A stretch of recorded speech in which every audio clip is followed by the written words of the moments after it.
तर महाराष्ट्राची आर्थिक स्थिती बरोबर नाही, तसंच येत्या काळामध्ये राज्याच्या तिजोरीवरती मोठा आर्थिक भार पडेल असा इशारा भारताचे नियंत्रक आणि महालेखा परीक्षक म्हणजेच कॅगनं दिलेला आहे। यावेळी कॅगनं राज्य सरकारला एक महत्त्वाचा सल्ला दिलेला आहे। तो सल्ला नेमका काय आहे तो आधी पाहूयात। तर कॅगच्या अहवालामध्ये काय म्हटलेलं तर 2030 पर्यंत महाराष्ट्राला 2.75 लाख कोटी रुपयांचं कर्ज फेडावं लागणार आहे। राज्याच्या तिजोरीवरती पडणारा भार आणि त्यासाठी होणारा खर्च भागवण्यासाठी राज्यानं उत्पन्न वाढवणं गरजेचं असल्याचं कॅगनं सुचवलेलं आहे।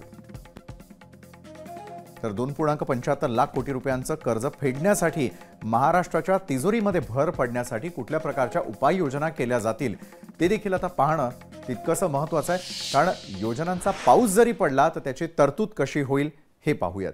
तर सध्या सत्ताधारी आणि विरोधक देत असलेल्या आश्वासनांवरती जरी विश्वास ठेवला तरी या योजनांमुळे राज्याच्या तिजोरीवरती किती भार वाढणार आहे ते आता आपण जाणून घेणार आहोत।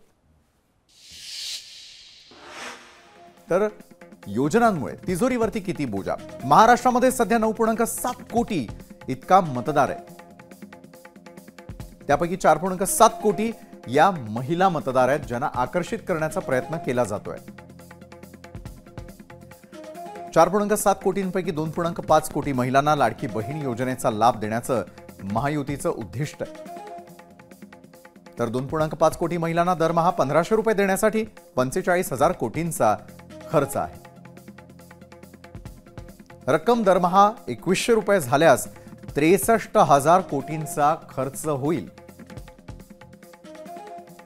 महालक्ष्मी योजनेनुसार महिलांना दरमहा 3,000 रुपये देण्याची महाविकास आघाडीची देखील घोषणा आहे।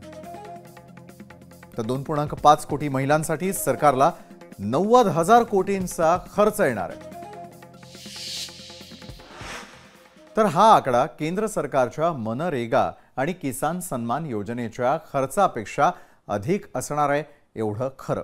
आणि हा खर्च त्या संदर्भातली तरतूद नेमकी केव्हा आणि कशा प्रकारे केली जाईल हा कळीचा मुद्दा आहे। लोकशाही मराठी ऐका, पहा, जागरूक रहा।